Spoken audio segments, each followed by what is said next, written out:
ஹஜ்ரத் சையத் மூசா Shah Qadiri Chennai mount ரோட்டிலே பிரசித்தி பெற்ற தர்கா. ஹஜ்ரத் சையத் மூசா ஷா காதிரி வலியுல்லா சென்னை நகரிலே மவுண்ட் ரோட்டிலே புகழ்பெற்ற தர்கா. அனைத்து மத மக்களும் சங்கமமாகி வழிபடும் ஹஜ்ரத் சையத் மூசா ஷா காதிரி வலியுல்லா அவர்களின் தர்கா ஷரீப் சென்னை மவுண்ட் ரோட்டிலே பிரசித்தி பெற்று விளங்கி கொண்டிருக்கின்றது. இங்கு வரக்கூடிய மக்கள் தங்களுடைய பிரச்சனைகளை மனதில் எண்ணிக்கொண்டு பாபாவிடத்தில் துவா செய்வார்கள்.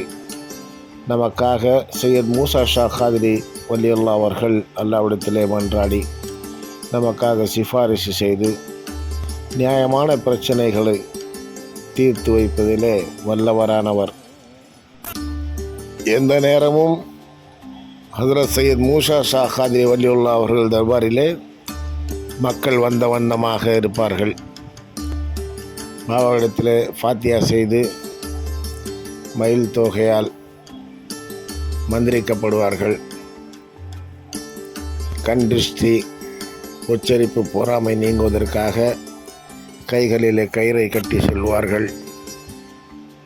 இங்கு வருகின்ற மக்கள் பல தரப்பட்ட பிரச்சனைகளிலிருந்து மீளவும், உடல் நலத்தை பாதுகாத்து கொள்ளவும், தொந்தரவுகள் விலகவும், கடன் தொல்லை கஷ்டங்களில் இருந்து விலகவும் பாபாவிடத்தில் நின்று துவா செய்து செல்வார்கள்.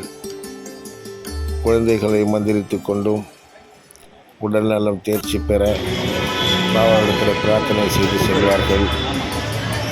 அல்லாவின் கிருபையால் பாபா துவா செய்து கஷ்டங்கள் நஷ்டங்கள் தீர வழிவகை செய்வார்.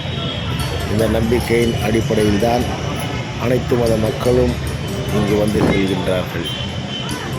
பகைவர்களின் தொல்லையிலிருந்து விடுபடவும், கஷ்ட நஷ்டங்களில் இருந்து விடுபடவும், கடைகளில் வியாபார ஸ்தலங்களில் நல்ல வியாபாரம் லாபத்துடன் நடைபெறவும் பாபாவிடத்தில் நின்று பிரார்த்தனை செய்து செல்வார்கள். இங்கு வருபவர்கள் தங்களின் குழந்தைகளுக்காக, எதிர்கால நலனிற்காகவும், படிப்பிற்காகவும், தேர்வினிலே அதிக மதிப்பெண்கள் பெறுவதற்காகவும் வேண்டி செல்வார்கள்.